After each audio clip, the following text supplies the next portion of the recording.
Hi guys, and welcome to my channel. It's Hila here from Saturday Night Stitch, and I'm just going to be sharing with you some of the things that I have been making in the last 6 weeks or so. So to start off with, it's BurdaStyle January 2018 dress number 111. Now this is a sheath style dress that I decided to make because I just loved the line drawing and I liked the styling in the magazine itself. I used a textured knit fabric that I bought from B&M Fabrics, and you can see on there it has got some pockets.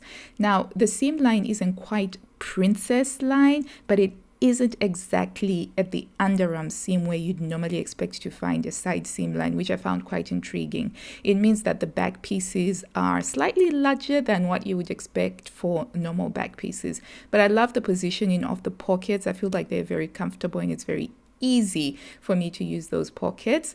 I think that the style and the design is true to the design in terms of what it looks like in the pictures versus what it looked like when I'd finished with it. And I'm just showing you the inside there so you can see where that seam line is, that it doesn't actually fall exactly on the underarm area where you'd expect it to be.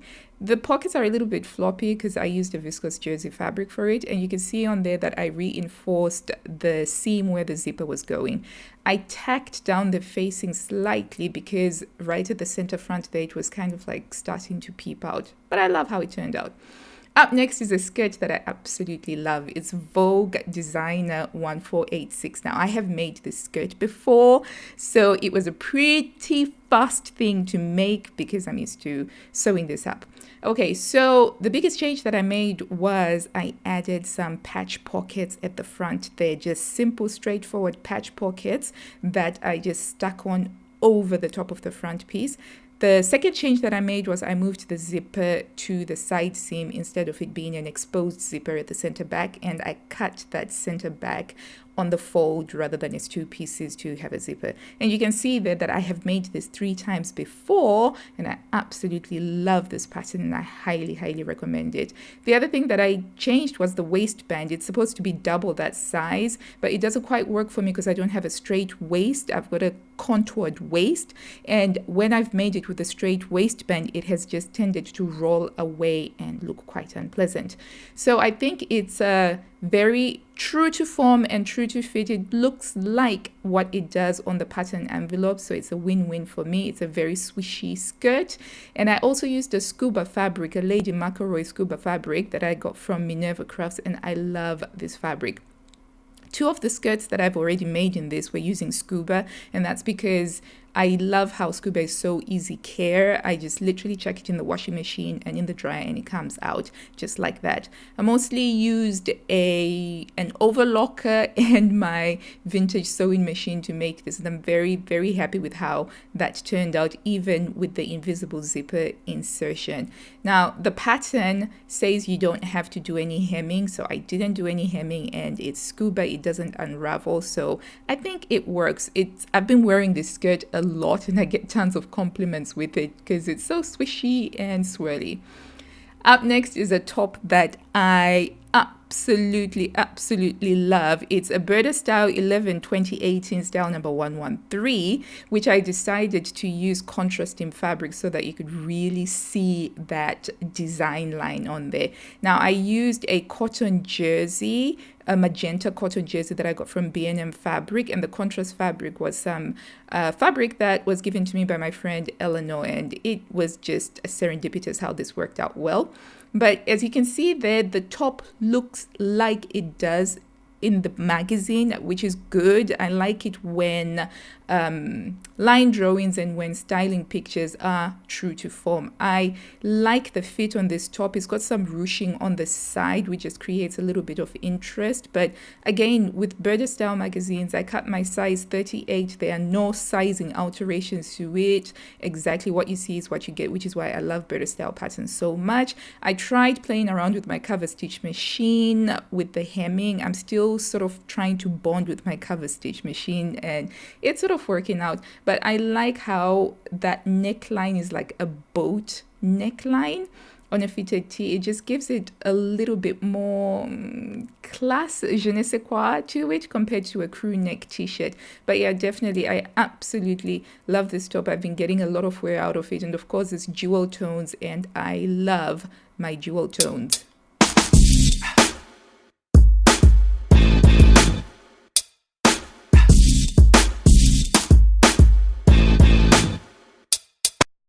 I made a sweater from the September 2014 issue of BurdaStyle, which is actually one of my favorite ones. I'll need to do a browse through with you guys. But yeah, this is style number 114A, and it's a really dead simple, easy to make oversized sweater, which is perfect for loungewear. And I've been needing some more things for my loungewear wardrobe. And there's the picture there from the magazine, and you can quite see that it's quite true to design. The neckline is a little bit wide.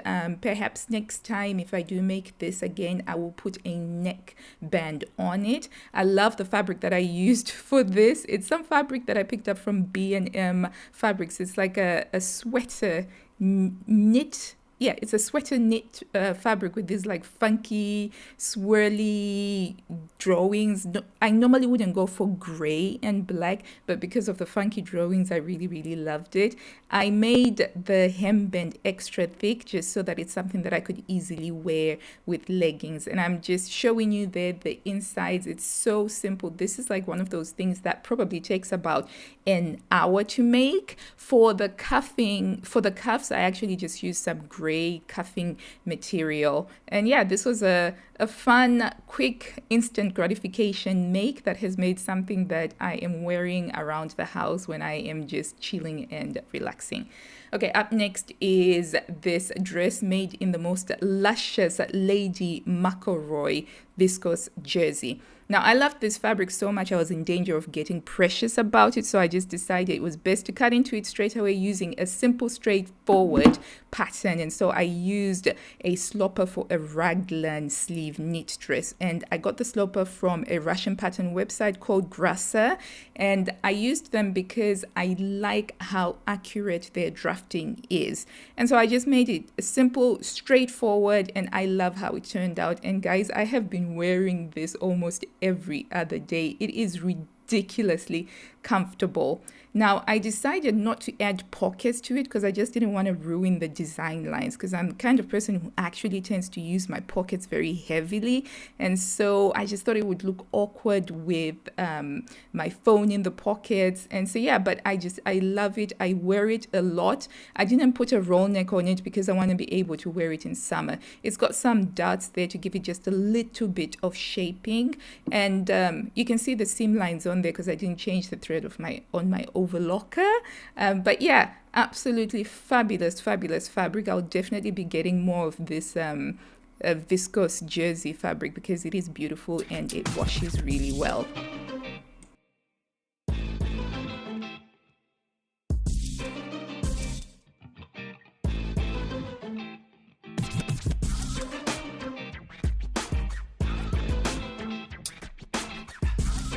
Up next is a pattern that I bought well over 3 years ago, taped up and cut out. And it's taken me until now to actually make it. And it's the Grainline Studio Archer shirt. And I can't tell you how annoyed I am with myself for not having done this sooner. So I decided to make View be the bum ruffle shirt. And you can see there it's just a standard normal button-up shirt, but it's got a party going on in the back with that bum ruffle. And again, with Grainline Studios, it kind of feels like the patterns are drafted for me. So this is no alterations at all to the size that I cut out based on my bust, waist, and hip measurements. And I can't tell you how happy I am with how this turned out. And I also loved working with that fabric. It's a cotton twill and it's very, very fine. And it's one of those fabrics that just responded so beautifully to the iron. I used my vintage sewing machine to sew it up, and again, it was such a blast to sew this up. The only alteration I made was with the button plackets. Instead of having separate button plackets, I just cut it out with the button placket attached to the center front, if that makes sense. So all I had to do was just fold it under once and twice, and then that created the placket. And I'm trying to show you on there the detail of the gathering along that back curved seam line, and it just creates a really lovely subtle look, and it's just something that's a little bit different. So it is a traditional button-up shirt, but it's just got something unique and interesting to it. Now, obviously, I can't actually wear this tucked in, but it's still a lovely shirt. And you can see on there the detail with what I was trying to explain with the button placket. So it's just basically folded under twice, and I interfaced the bit that was folded under, and then it's just tucked down with the buttonholes and the buttons themselves. A nice touch I like about this pattern is that you cut the under collar on the on the bias grain. So if you're using stripes, you kind of have that funky chevron thingy going on your under collar. So there's the inside view, trying to show you the seam lines, because again, I did not change my overlocker threads, but that's okay. Okay, up next is McCalls M6886. This is one of my tried and true patterns because I have made this several times before. And I made one of the views that has got the higher scoop neck, I think. So it's sort of, it looks very much like what it says on the pattern cover. So for me, that makes it a good pattern. I only ever had to do a sway back adjustment on this. After the first time I made it, it had some puddling on the back, and I did a sway back adjustment, and then I was happy with it. Now, this is one of those fabrics that I kind of wish I had bought more of. I stumbled upon this at the shuttle, and I only got 1.5 meters of it, but this fabric is beautiful and it is delicious. The camera honestly doesn't do it justice. I honestly wish I had gotten more of it, but as it stands, there was enough to make myself a dress. Initially, I was going to make a t-shirt for my eldest son, but I was just like, no way, this fabric is just fantastic. I love it. So I made it in 2017, and it was for Love Sewing magazine using a wool ponte. And I also made it way back in 2015 in a scuba, in an embossed scuba, and then also in 2016 in ponte. So this is my 4th one, and there'll definitely be more. I tried to use my cover stitch machine because I am trying to bond with it, so I'm kind of forcing myself to use it wherever possible. So I finished the hem and the sleeves with the cover stitch machine, and it's turned out to be a really lovely dress, and I feel very sassy in it. So if I had to pick a word to describe it, it would be sassy. For the neckband, I used a black ribbing, and it turned out quite well, I think.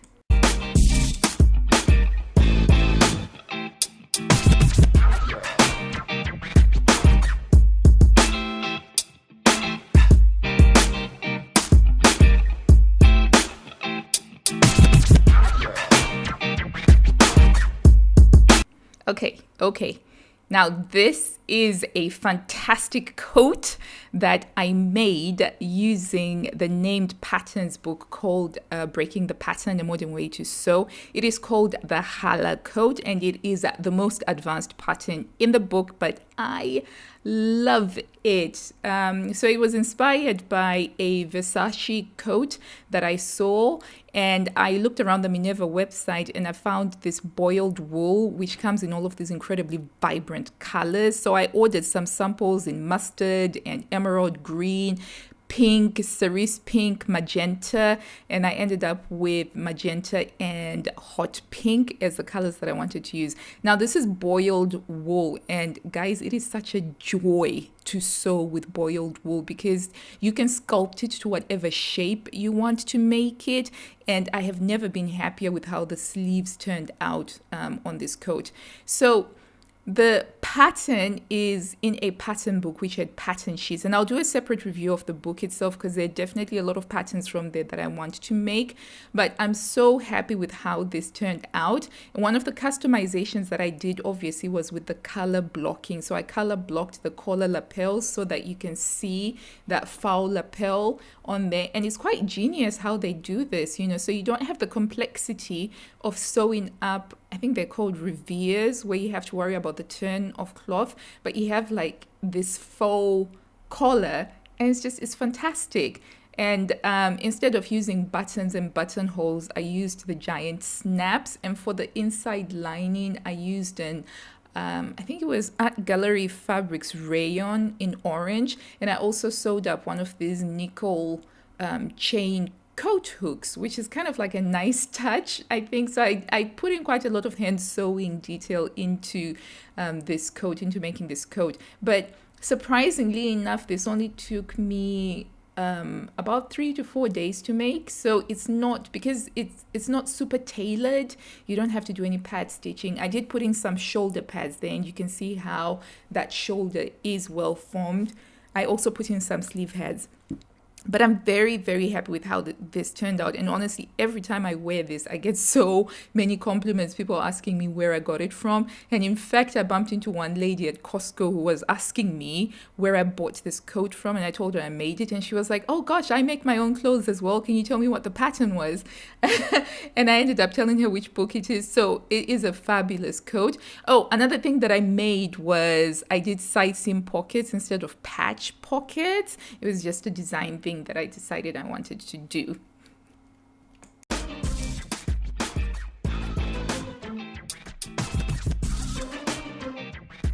Hi guys, thank you so much for watching and staying until the end. I really hope that you've enjoyed the video. If you did, then please do give it a big thumbs up down below. And if you haven't already, please do subscribe for new sewing related videos every week or so.